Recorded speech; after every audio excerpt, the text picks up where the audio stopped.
You're listening to the GunHunterPlanet Podcast, your gateway into the great outdoors. So sit back, relax over a campfire, and enjoy the show. GunHunterPlanet, where guns and heritage come together. Hello and welcome to GunHunterPlanet. On today's episode, we got myself, Kevin Conlon. We got Jamie Nopum, and we have Dave Thomas. Hey guys. Hey buddy. Doing? It's good to see you again. Good to see you. It's a long time. Yeah. I think you guys are like the only people I see during the Rona. Yeah. Exactly. That's funny. Yeah, it's nice you guys got the podcast room back up and running. Yeah, we're back in the studio. We're all. Yeah, I cleaned it up and then messed up outside. Yeah, I see that. Yeah, we're gonna have to figure that out. I got some ideas for that. We're gonna be back in business. Looks nice in here though. Yeah. Yeah, it does.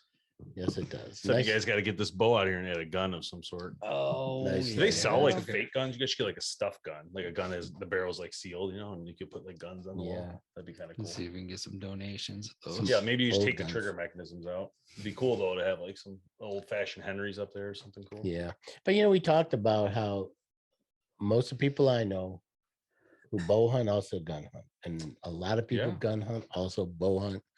Crossbows become real popular and everything, but why don't you talk a little bit about that relationship between gun hunters and bow hunters there? Yeah. So the fun part of BowHunterPlanet has always been that we've always owned GunHunterPlanet, but we've never done anything with it. And we've always known the fact that a lot of bow hunters still gun hunt or do small game, or they do upland. There's so many different ways to hunt with a gun, and just trap shooting and target shooting and home defense, right? So we've always had that transition in our mind, like, how are we going to turn on GunHunterPlanet? But we've never really had the time to do it. And so with the BowHunterPlanet podcast, the sister podcast to the show, which I host along with Tim Mazarana, we had all of us on that show for so long. And Tim and I talked about it, and we said, it doesn't make sense for four of us to be on one show. It's not logical. You can't all talk at the same time. You can't all. So we started thinking about how can we use this to our advantage. And one of the best parts about it was that you guys and Bob do a lot more like mentally. You guys love guns. So that's the thing. And I know that, like, Jamie, I mean, I know you love bow hunting, but like the thing is, I know when you're like shooting at Creedmoor, you're like, oh my God, it's so awesome. Sniper rifle. Yeah. Rifles excite me. And then Kevin, you didn't really bow hunt until you met me, and we started really getting into the BowHunterPlanet thing. So you were always gun hunting before that. So I was like, these two guys are going to be the best to run this part of it, and just let them go. And that's why we wanted to bring the GunHunterPlanet podcast to the mix, because we already have relationships in the industry for BowHunterPlanet, which mend into GunHunterPlanet. And the reason is there's a lot of companies who are conglomerates that own gun companies. So, we were talking to Camp Chef the other day on the BowHunterPlanet podcast, and Camp Chef, they own Federal Premium Ammo. They own CCI. They own, they own, oh my gosh, all these bullet Big companies. And not that it's easy to get the bullets, but either way, GSM, our friends at GSM, they own this tech mat. They own all these accessories they sent you guys to play with, so it was easy transition for us to create the GunHunterPlanet podcast in the GunHunterPlanet network. And I'm more excited about it because this is just the start. You guys have a chance right now to take something from nothing to something large and build a community that, in my opinion, could be bigger than BowHunterPlanet's community, because there's a lot of people who love shooting guns, So. And there's a lot of stuff between bow hunting and gun hunting that cross over, like, for example, scent control, dead downwind. I mean, there's a company that, you use a lot when you're bow hunting. You definitely would do the same thing gun hunting. I mean, we're getting ready to go up and do a bear hunt, and scent control is important. Optics, learning, binoculars, range finders, all that stuff crosses the way you over. hunt, for the most part, like just the strategies. Tracking. A little different, but there's still a different strategy for gun than for bow, but there's still strategies. You know what I mean? So tracking after you've hit an animal is pretty much the same. Gutting. Yeah, not cutting your finger open like I did last year. That was fun. Yeah, you don't want to do that. Just hold over my head. I just left him to die. He's like, I cut my finger. I'm Tim like, come flying through there with that Jeep. Oh well. Oh man, that's funny. Yeah, but no, I'm excited. And all the stuff that goes with the camaraderie, the camp atmosphere, you know, it's the same whether you're out with bows or whether you're out with guns. Camp Chef, you know, there's a perfect example. You know, you're gonna want to, you know, Cook either set way. up the barbecue and Oh man, I've been know. killing it with that. I thing. know you're doing a great job with that. I can't believe it. So I go to Nopalooms. He's like, yeah, it was, I think was it for your son's birthday? Yeah. So I go over there and he's smoking these pork butts. I think they were all day. Right. So I look at him like, wow, that looks amazing. So we created a quick TikTok video because it was funny because it was just such a good looking meat. Well, at the end of it, like, I don't know, maybe a couple hours later, and I see him like doing something. I'm like, what are you doing? He's like, what do you mean? I'm cleaning the grill. He like vacuumed the whole thing with a shop vac. He's in there cleaning. I'm like, what? I need him come over to my house. It's my baby. I didn't know that. Like, I haven't even done anything like that. I watched the video. Like, I told Shannon, she's like, yeah, you need to step it up, clean it. I'm like, dang, I didn't know. It runs so clean. Oh, I'm sure it does. When you do that. I ran for 12 hours. I had this much dust in. That's amazing. Yeah. Cooking and hunting is so amazing. Like, that's one thing I look forward to. No, I can't wait to do jerky on Oh it. my gosh. You know, we got some dough control we got to do. I plan on putting 2 or 3 deer in the freezer this year. That's a nice thing about guns and bows. Whatever you get to do, you get to extend your season. Yeah, I'm looking forward to some bear meat because I know someone that's got a bear tag, and hopefully he will bear brats, get the job done. Chorizo and so here's the situation for me. So normally, because with BowHunterPlanet, normally everything I do is with a bow of some sort, whether it's a compound or crossbow. 95% of what I do is with that. The other 5% is like home defense, learning, target shooting, practice with pistols. But now I'm faced with a situation where I got this bear tag for 8 years. I waited to get this tag. I get the tag, and now the guide is telling me that, if you're trying to do like a bow thing, you can do it, go ahead, but you're going to put yourself in a bad position because you could scare the bear very easily. And once they're scared, they're not coming back. So you need to really think about that before you decide to go with the bow. Not that you're not going to hit it, but a lot of times you said the bear will come in and they'll be in there for like 30 seconds and they're gone. They might not ever get that clean shot, So I decided, along with, talking with Kevin here and the team, is like, look, I think this is going to be a GunHunterPlanet video, because at the end of the day, I'm not going to go up there and not get this meat. Like, this is, I've been waiting for a bear tag for years. And if I have any, I guess my point is, if I can, I love bow hunting. I love the concept of bow hunting. I love the hard work that goes with it. I love the push of it. But if I have an advantage, I'm going to take the advantage when a situation where it's so rare. It'd be different. Like when we went to Canada, because you can go to Canada anytime. And different. Well, when Canada, it's not Rona, you can go to Canada and get a license whenever you want. I had 4 different bear in Canada with a bow, and they no problem. And just and elk. How long does elk take? 30 years, you might get one. I'm using a rifle. And that's the thing. That's the thing. No way. That's the thing. You've already taken a bear with a bow. Yep. I've taken several with crossbow. I've never taken one with a gun, and I just can say from experience, because I've had the opportunity to hunt Michigan bear a couple of times. They are so much more skittish, much more. They are on pins and needles. I mean, I had a bear come in, literally, he came in, he was there for 15 seconds. He didn't like something, he took off. And when I hunted in Canada and that happened, I was like, okay, they'll come back. No, this guy was gone and never came back for 4 days, 4 more days. And so, with the gun, you have the opportunity is, we're going to be back, we're still going to be 50 yards away, something like that. We're not going to be that far away, but, it's thick woods, and you got to be able to be ready to take it down.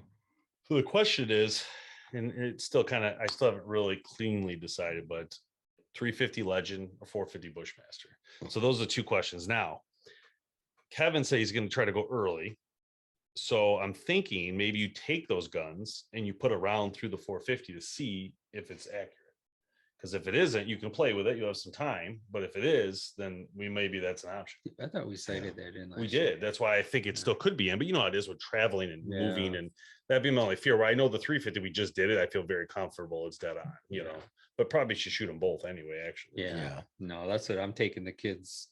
We got youth weekend, so we're gonna go 450 this year. So I gotta take him and take some shots first. We can do is we have some targets that we've received from GSM, and maybe when you get up there, we'll have them set up ready to go, because it really should be you that's shooting the gun. I mean, makes sense. Just because I say it's on, you got to make sure it's on for you too. Yeah. So I'm sure it would be if I shot it, but maybe what we'll do is we'll have it set up, and we'll get that dong target, the make the loud noise. We'll have it set up. You get up there, and do you have a gun? What's that? I don't think there's a gun here. You got it one at your house, don't you? I have a gun at my house, but there's not one here. Yeah. There was. I don't know. Jamie took it out and he broke it. He destroyed it. Shot 45. Oh, way to go. He broke us. This is the funniest thing I've ever seen in my life. And I got this on video. So No Boom.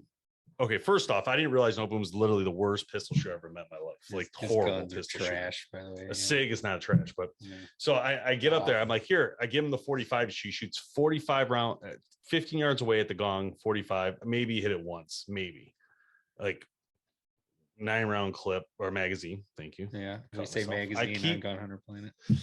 And so then I'm like, oh, that's weird. I'm like, all right. He's like, this thing's way off. And I remember you shooting at the range. And it was dead on. I was like, yeah, I don't think it's off. So then I give him my SIG 365. And I say, here you go. There's a 9. Try this one. So I'm not exaggerating. His first shot hits the right leg. His second shot hits the top left leg. His third shot hits the bottom left leg. And then the rest of them are all trying to do that. So the whole thing is going like, the whole thing goes like this. I'm trying to break it down. Never hits the gong. And the whole thing's just starting to fall apart. Oh, Lord. So then later we got it. We rigged it to like be back up, and then we hit it with the 350. We hit it with the Creedmoor. It was awesome. Like when you hit it, it's like boom. You can hear it. It's so cool. But that's one of the things I want to do here. I'm not the best with it. I have a 1911 45, and that just covers up all my mistakes. Right? It doesn't move. It's heavy. I hit everything I want with it. When I go to something lighter, I think I go like that. So there's a lot I got to fix, and that's one of the things. Right? I want to take people on the journey of fixing. I'd like to do 3 gun at some point. Yeah, because I think it would be fun. We have to get Tom Smith on here as one of our guests. So he's a friend of mine that I used to work with on the fire department. It was a Marine Corps sniper, and you talk about a guy who knows about shooting. See, I need to go out somewhere with him. That guy yell at me until I get it fixed. Yeah. Imagine. Call it out. So another cool thing about this show that I like is the ability to kind of be flexible with what you guys do. And the fact is, so you have flexibility with the podcast, have some fun, interview some really good people in the industry, interview people who have other YouTube pages that do gun reviews and stuff, which I think would be really cool. In fact, I was trying to line those up for you guys. But the other part is the gear. So the gear part makes it fun. And we could do, mini test lab videos, what we call test lab for BowHunterPlanet. We could call the same for GunHunterPlanet, and things like this first aid kit that came. It's not really a first aid kit. It's a fake. It's actually a gun holder so you can hide your weapon. Yeah. But it's just things like this are just so cool that you can do that, and just to be able to play with these type of, products, I think is a lot of fun. And there's a lot of them, Dead Ringer's got sights for handguns and guns and shotguns and long beard gun, for I want one of those wall hanger, like the big wooden flag, and then you hit a button and all of a sudden your guns come down. I think you guys should get that. Jamie bought a gun holder that locks your guns into place, a rack. You guys should put that in that corner. That'd be sick. That'd be awesome. It's really cool. And you just put the locks through all the guns so that you can't get them out, but you can see them. Fort Knox in there. Yeah. That's pretty impressive. Well, and that's, one of the things that I think we're always going to stress on our podcast and on our guests is gun safety, especially if you have children around. It's so important. Jamie talked me into this thing. It's actually, he told me about it and I was like, oh, really? So I was like, I got to get this. So it's a nightstand lockbox that you put your pistol in for home intrusion or home invasion. And it's freaking awesome. Like, it's like you put a password in it and you're like, and it drops open with a light on and you can actually see the gun. You can grab it and then pull it out. And it actually took my Glock with the light on it. So with the front light, the whole thing fits in. Yeah, I got a full size 1911. Nice. Yeah. Mine's a Glock 23 and it's a 40 cal and it's got the light on the front. I put the whole thing just goes right in it. And you can't even see that lockbox. Like, it's not even that visible Like if you were to walk through my room, you wouldn't even notice it. I have it perfectly like hidden almost, but it's literally, if I turn my hand, it's like right here, you know, I could quickly get a weapon out if I needed it. Yeah. Whereas before I was hiding it, I had a locker in my closet. So I have to actually run through the house to get there and run back. Yeah. Whereas this is like whole different level. Like you can get there within seconds, you know? Yeah. So, but they say, I don't know if you were telling me that, they say keep a flashlight by it. You identify. So you can make sure you're identifying. Not only you identify, you blind. That too, yeah. Because I got the light on the gun too, but I also bought a tactical flashlight to keep with it on purpose, just so I had that extra visual, you know, if I need to, because I could hold the flashlight and have two, so I could see more. He had my training with a Detroit police officer, so he didn't pull back any punches, and a couple people walked out because he's a little too blunt. But I learned and I remembered everything. Yeah, that he that's said. great. Yeah, yeah. You want to be careful and make sure the kids don't get that code. Yeah. Oh yeah, for sure. I actually don't use any codes for anything I use that has weapons. I use no codes that anybody knows, to be honest. So it's always something completely new and different that I've retained. And safety. That's a man. Good there's man. no way. Probably should tell my wife when I think about it, but maybe that needs to happen. But anyway, so what I wanted to say was, what I was getting to is, so I've been researching this idea of, so what happened was we went bow hunting for bear in Canada a few years ago, 2015 or so. And you're not allowed to carry a handgun as an American citizen in Canada. So we basically had zero bear defense besides our compound bow and a can of bear mace, which in a knife. So it felt very stupid in my opinion. I just was not, I don't get it, right? If I have a certain permit, like I feel like you should be allowed to do that, but whatever, you know, even in a hunting setting for protection, I don't see why that would be a problem. There's wolves out there, there's huge moose and elk, whatever. There's tons of stuff on the ground, but either way. So I started looking into like, what other options could there be? And the one I came up with is that you can technically, I think you're allowed to use a shotgun, right? Yep. So I started looking at shotguns and I said, well, what's an option that maybe I could side carry on my pack is an optional like safety, use the shotgun for a safety mechanism and not a hunting. So that would be my handgun, right? I had to carry a shotgun. Well, they have one called the SHOCKWAVE. It's by Mossberg and Remington make it. The only thing is it's a sawed-off shotgun. Realistically, if I was just being blunt, I'm going to go out ahead and guess Mr. Trudeau don't want you to have that. I don't know. That's what I said. You have to. I feel like I have to call because it's not. Yeah. It's like it's legal in America. You can have it. It's home defense. Anything. It's freaking awesome. Like I was watching a couple of videos on YouTube, and I think that the SHOCKWAVE would be the perfect bear defense mechanism if you're allowed to carry in Canada, because it's small enough to where you could strap it to your backpack. You know, not even like one in the chamber, just like loaded in the tube. You don't even have to have one loaded in it. You could strap it to your pack. And when you're in your stand and you all of a sudden you feel nervous or something, you could easily take it off and get it ready, you know, if you had to. Or you could just put it down by your feet if some crap hits the fan, like it happened to me. So, you know, not that I needed to do it, but like I would have felt better if I had it. You know? Right.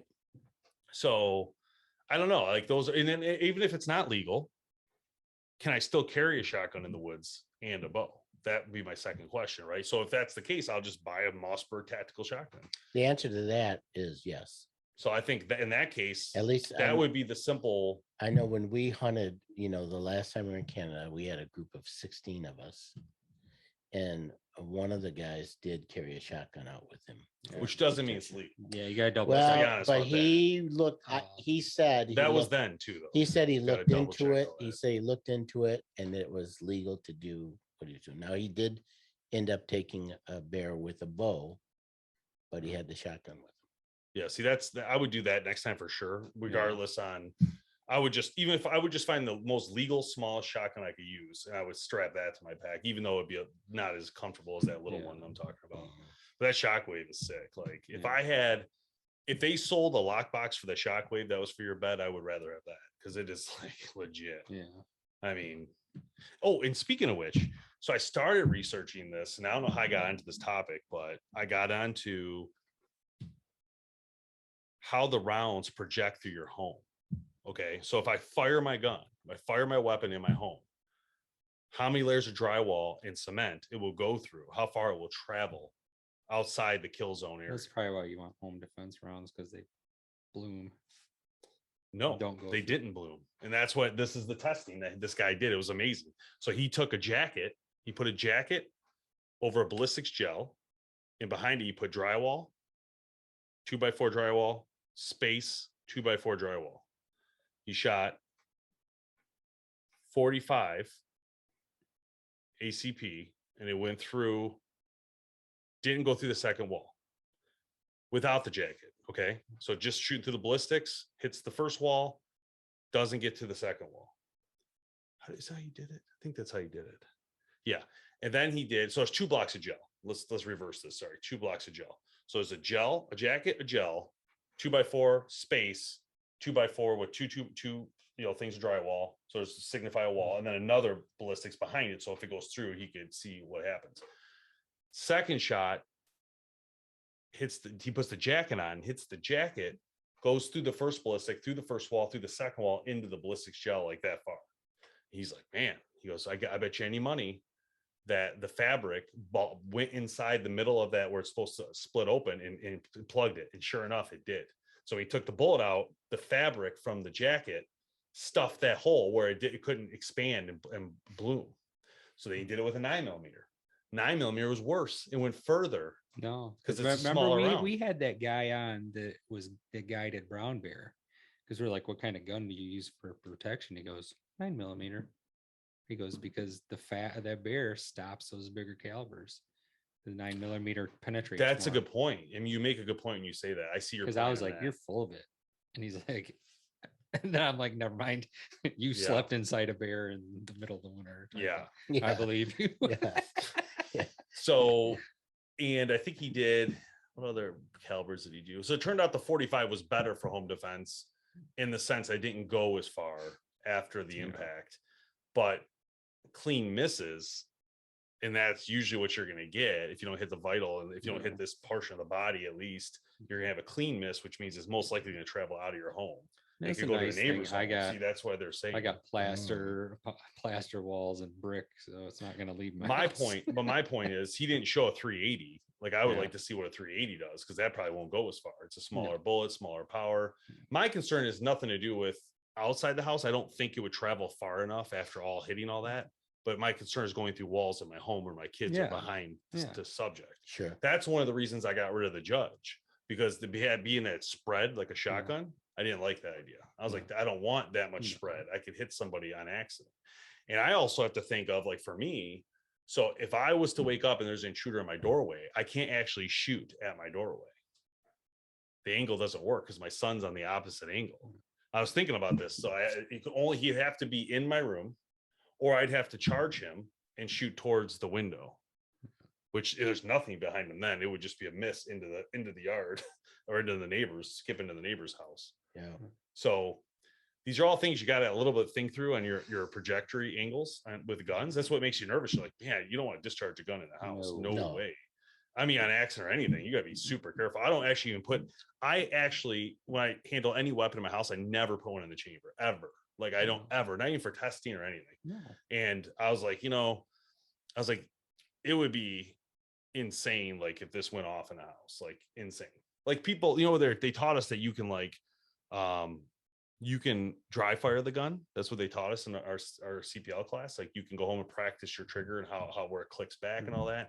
I'm still scared to do that. I won't even do it. Like I'm like, and I check it 5 times right before I even consider doing it. I still don't feel comfortable. Like I always feel like something's going to pop off, and scares the crap out of me.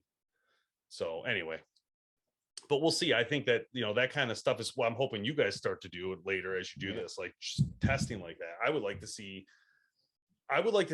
a clear ballistics gel human figure, which they have. You guys shoot through that. You have a drywall we build, like a set.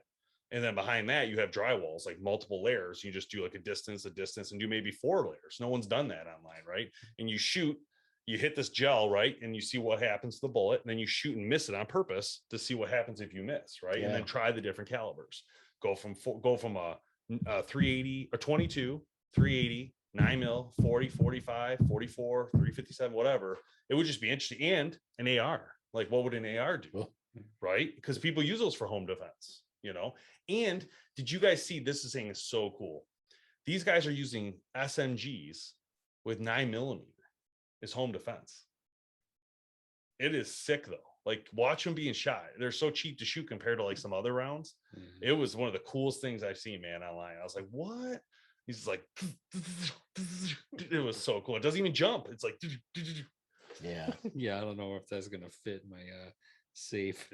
No, you talk about traveling through walls and stuff. I don't think it's for that. I would think those kind of guns are used for like protection, like, you know, like, and not even thinking in the field. I'm talking military type stuff. Movies.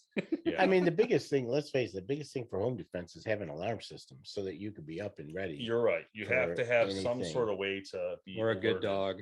A dog is good. Alarm system, whatever. And, you know, I've been thinking about that with my house. I would think about like, okay, how would someone get in? Like, where are the entry points that are options with a 2-story home? And most 95% of the time, they have to break a window, which I'm a very light sleeper. So sliding doors, but they'd have to still break it unless you leave it open. If you leave it open, it's different.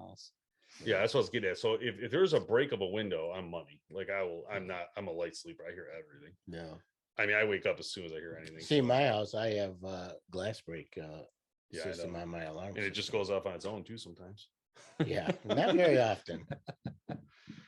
But that shockwave, guys, I'm telling you, that thing, if you haven't seen it, it is so cool. I saw it. Yeah. It is. So I want to get one. It's that cool. Like, I'm like, this would be a sweet defense. Yeah, but you want one of everything. I do. I like the gun thing, guys. I'm just growing on me a lot. It's just it's a lot of fun. I think we're gonna get you some rifles now. I do. Well, I want that SMG, that 9. That looks so fun. I was like, oh man, but the thing is, we got to find a place to shoot. You know what I mean? Like, I want to go shoot a lot more. It's hard to find local places when you live in urban areas. We're working on that. We got to get in the club.